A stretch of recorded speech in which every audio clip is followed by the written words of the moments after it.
Oh, berani nggak? Berani. Berani? Berani. Yakin? Iya. Yakin berani? Berani. Kenapa berani? Karena sejauh ini sebelum ngambil dia juga kayak kayak ada, kita kan bisa kayak feeling gitu ya, maksudnya cocok apa enggak, percaya apa enggak. Sejauh ini sih ya alhamdulillah nggak ada yang aneh-aneh atau macam-macam. Oh, karena itu pertanyaan yang paling menarik justru. Iya betul. Jadi kalau punya babysitter, saya selalu nanya gini, berani nggak kita nitipin uang harga 200 juta atau jam tangan atau kalung atau permata itu 200 juta, berani nggak kita titipin ke babysitter kita? Kalau misalnya nggak berani, tapi nitip anak berani gitu kan? Berarti anaknya lebih murah dibandingkan 200 juta. Iya, betul. Mungkin lebih baik nitip bapaknya ke babysitter daripada nitip anak. Bapaknya seneng loh. Ya. Saya bapaknya. Terus baginya gimana antara babysitter dengan ibu gimana? Ini yang pakai babysitter siapa? Ini Kak Selvi pakai babysitter. Ini sebenarnya pakai juga tapi bukan tapi ada yang ngasuhin gitu, ada yang megangin. Ada yang ngasuhin? Yang megangin nggak buat di rumah gitu ya. Udah lama gitu. Oh, tapi dari Omes. Iya dari keluarganya dia. Tapi Kalian enggak ya makanya Omes gedenya gitu. iya. Bisa. Oh, Bapak gede sama siapa? Kenapa? Gede digedein siapa? Saya gede jalanan sama Anu. Oh, sama Anu. Kalau dia dari Dorpais tadi kan? Saya dari Ciponundian. Sama. Tapi apa tadi saya nanya? Lah, lo pembagian. Ya, pembagian.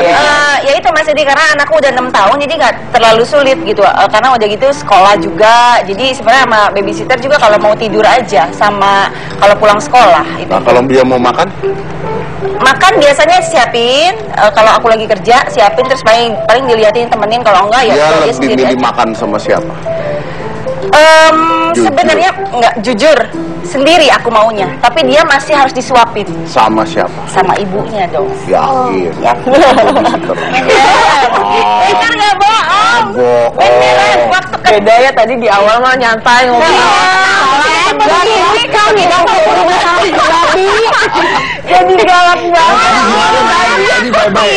Akhirnya kita lagi sini aja.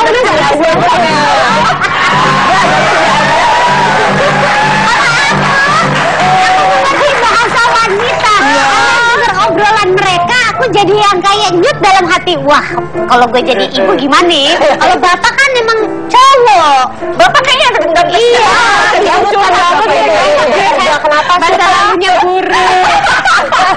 Saya bukan menyudut. Jadi sekarang jatuhnya juga jadi jatuhnya jadi kayak ibu juga ya, mengurus rumah tangga ya. Saya urus dua-dua loh, anak urus. Pagi bangun jam 6 ngantar sekolah. Jemput pulang sekolah jam 2:30. Langsung berangkat ke studio. Gak pakai babysitter. Gak pakai babysitter. Di rumah saya sering lihat kok ada yang nemenin.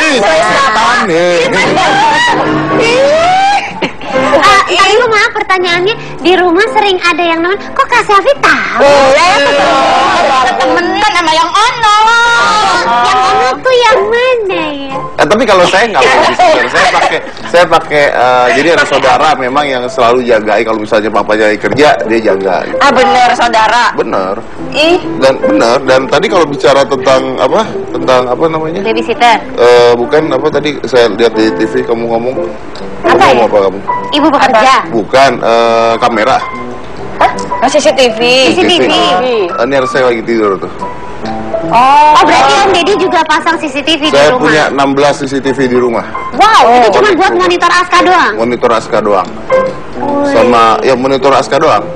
Jadi ketika di luar dan sebagainya saya bisa tahu, dia lagi mainan, dia lagi. Aska bawa CCTV-nya biar tahu. Kayaknya ditempel di kepala. Dia lagi mainan iPad.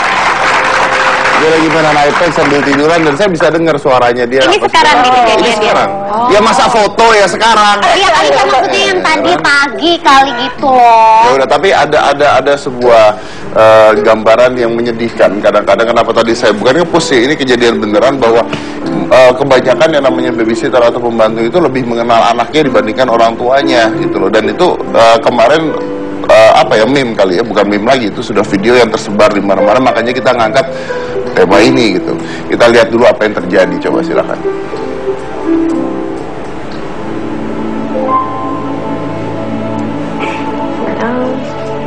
Hello, Mani. Hi, how are you feeling? Good. Can you tell me more about her? Like, how did it become such a... So I'm going to ask you a simple series of questions. But my face will be blurred. Yeah.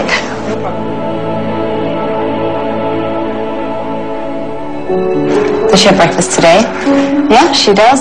She did. She had, let's see. She had toast, I think. Cereal. I ate cereal. She would want to be a teacher. Saya sendiri nak jadi princess. Princess? I don't think he's set his mind yet on anything in particular. I think pilot. I want to be a pilot when I grow up. His favorite subject should be English. Chinese. Chinese. Who is his best friend at school? Very difficult to say. Not too sure. Joseph? Joseph. Eva. Adelina, ya? Idelina. And she likes a boy. Darius? She doesn't let people know, so I don't tell you. No boyfriend for me. Just friend.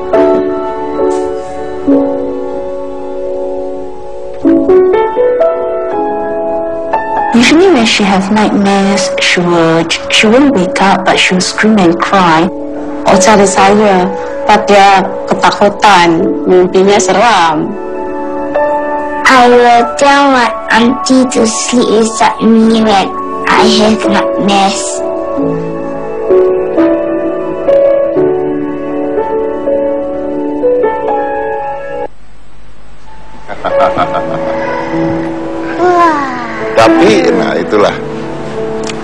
Tapi itulah kejadian yang memang terjadi di mana-mana gitu. Makanya tanpa menyudutkan, memang karena kadang-kadang ibu kan harus bekerja, ya kan. Sudah juga kalau kita bilang begini, tapi kan ibu emang harus bekerja, ada yang harus mencari uang. Nggak mungkin kan kalau ibunya nggak mencari uang. Ada yang single mother, ada yang memang tidak mungkin ada di rumah terus-terusan 24 jam. Tapi gimana kalau melihat video kayak gini? Kalau saya pribadi sih sebagai ayah gitu, tugas saya juga merasa kadang-kadang ada yang saya kelewat gitu. Ada yang saya kelewat, bahkan saudara saya itu lebih tahu gitu kadang-kadang. Saya kerasa gitu. Gimana kalau lihat kayak gini? Miris ya, sedih. Apalagi sekarang aku baru umur 2 tahun yang belum terlalu bisa mengungkapkan apa yang dia rasakan gitu. Justru kalau aku takut dia lebih merasa dekat atau nyaman sama neneknya, karena aku selalu nitipin sama neneknya, sama ibu aku. Sekarang pun Khalif ini lebih memilih sering tidur sama neneknya. Jadi kalau mau tidur, kamu sama nena, kamu sama mami gitu. Dan mungkin itu sisi negatifnya yang aku rasakan. Tapi positifnya mungkin alhamdulillah, karena aku nitipinnya sama mama, merasa lebih aman. Dan mama selalu ngabarin apa aja perkembangan dia sehari-hari gitu. Bisa lewat FaceTime atau lewat telepon. Tapi tetap miris kalau lihat videonya. Ya tetap. Devi gimana? Iya, pastinya sedih lah ya. Sedih karena memang pernah juga ada di posisi itu. Kadang-kadang babysitter lebih tahu, lebih mengenal anak kita dibandingin kita sendiri. Karena memang waktu ketemunya memang lebih banyak. Dan memang full time memang sama babysitter gitu. Dan apalagi sekarang kan kondisinya memang terpecah jadi 3 gitu. Jadi harus ke ayahnya, harus ke Selfie, dan dia harus sama penan mertua saya gitu. Jadi apa ya, sedih.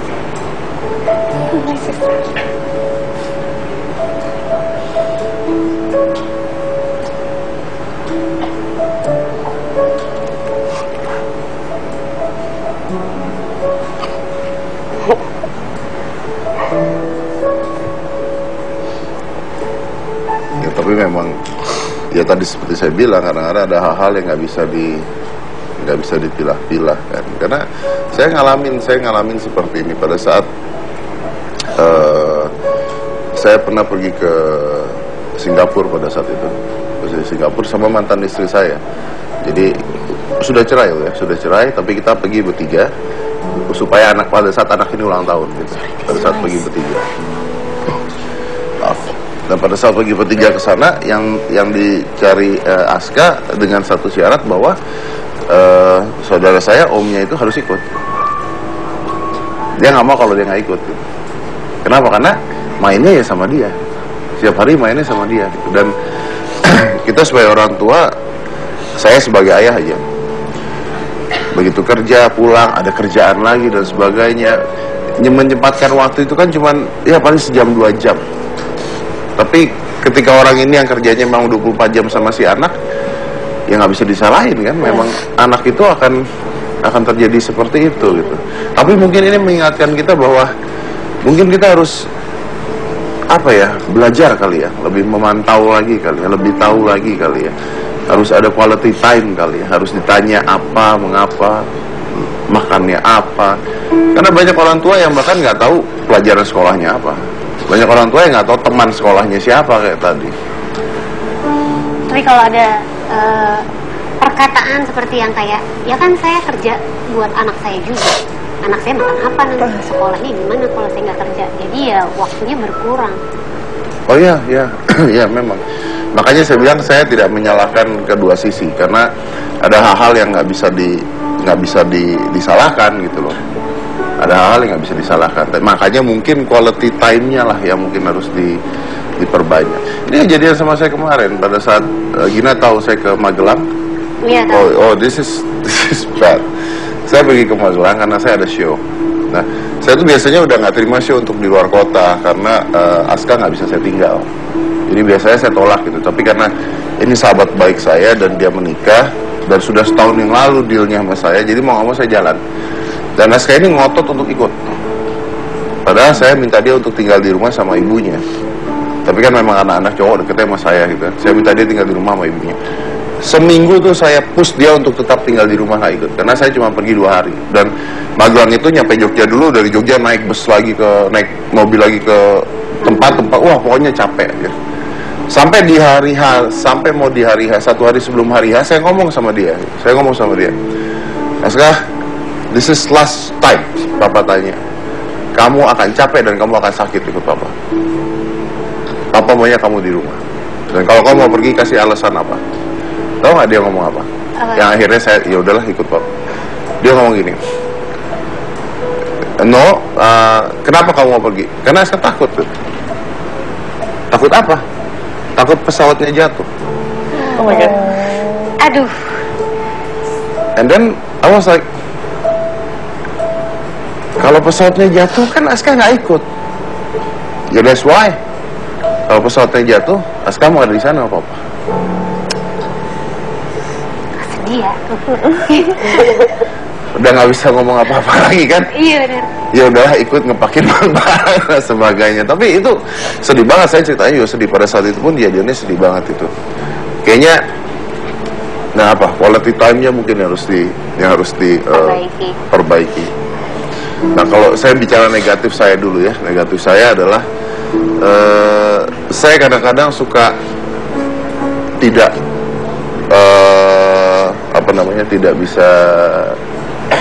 tidak bisa punya. Saya kadang-kadang suka agak terburu-buru gitu, karena waktu yang nggak banyak. Jadi menyuruh dia harus, ayo sekarang, nggak bisa nggak. Jadi kadang-kadang lebih ke memerintah dibandingkan berargumen. Kenapa? Karena memang waktu saya nggak banyak. Misalnya cuma 2 jam, dia belum mandi, belum apa. Ayo, gini. Mungkin itu harus saya rubah. Gitu. Karena saya tahu bahwa anak zaman sekarang nggak bisa disuruh, tapi harus diajak kompromi ya. Itu mungkin kelemahan saya. What is yours?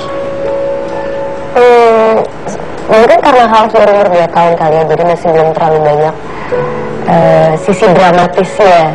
Justru lebih banyak serunya. Kelemahannya sebagai ibu aja. Ya mungkin aku nggak bisa selalu 24 jam. Dalam satu hari itu masih ada beberapa jam yang harus aku tinggalkan si Khaled ini. Mungkin masalah waktu yang harus lebih sering aku kasih ke Khaled. So, Sylvie? Kurang lebih sama kayak Mas Dedi, karena memang ketika anak saya lagi sama Selfie otomatis harus berperan ganda gitu ya, jadi harus sebagai bapak atau sebagai ibu juga kadang-kadang sedikit keras, padahal mungkin cara penyampaiannya yang memang aku harus lebih, karena anakku itu cenderung dia sensitif banget gitu, jadi ketika aku ngomongnya rada kencang tuh dia langsung yang. Jadi memang aku harus mesti belajar, yaitu tadi sebagai teman, terus cara pengungkapannya juga nggak seperti Umur memerintah. berapa sih saya lupa? 6 tahun. 6 tahun Dan sangat sensitif dan sangat diem gitu anaknya gitu. Jadi Dan mungkin itu waktu, tapi ya kondisi yang nggak memungkinkan, yang kadang-kadang itu yang jadi ganjalan, tapi ya itu adalah konsekuensi. Sama Zizi, Embun tuh baru 2 tahun dan kita berdua nih, akunya Embun ya masih sama-sama belajar. Aku belajar menjadi ibu, Embun pun belajar bertumbuh dan berkembang. Kita sama-sama berusaha saling kenal. Makanya di sini kenapa Omes membolehkan dan mengizinkan aku untuk kerja lagi, terserah. Tapi kamu tidak boleh lupa dengan kewajiban sebagai seorang ibu. Makanya di sini kenapa aku tuh bersyukurnya masih bisa kerja, tapi bukan kerjaan yang mengatur aku yang atur kerjaan. Kita bisa memilih kerjaan, waktunya. Waktunya ketika Embun masih tidur misalnya, anakku masih tidur, oke, diambil. Atau sebelum Embun tidur misalnya, oke, diambil. Seperti itu. Jadi aku sih ngerasa saat ini belum sempurna, tapi aku berusaha untuk menjadi yang nomor 1 di mata Embun, dalam arti dia mendahulukan aku ketimbang Teh Sumi dan Dewi yang ngasuh dia di rumah saat ini gitu. Meskipun sebenarnya banyak cemburunya, karena kan dia 2 tahun bisa besok tuh tiba-tiba bisa ngomong apa. Tadi aku cerita sempet cemburu tuh ketika Embun udah tidur, aku pulang Embun udah tidur, terus Teh Sumi yang kerja di rumah cerita, si Embun bisa ini tadi. And you miss that moment. Yes. Kenapa bukan aku yang pertama tahu gitu? Tapi ya gimana lagi, itu konsekuensi karena aku mau ambil kerjaan seperti itu. Dan mungkin kalau zaman dulu yang paling susah adalah ketika orang tua mengatakan minta maaf pada anaknya gitu. Iya. Itu sulit sekali. Mungkin kita harus belajar hal itu. Mungkin kita harus belajar ngomong berdua sama dia dan say sorry. Menerangkan semuanya dan minta maaf bahwa memang keadaannya seperti ini. Oke, setelah ini saya punya bintang tamu. Ada orang tua dari Keisha, balita 2 tahun, yang dibunuh oleh babysitternya.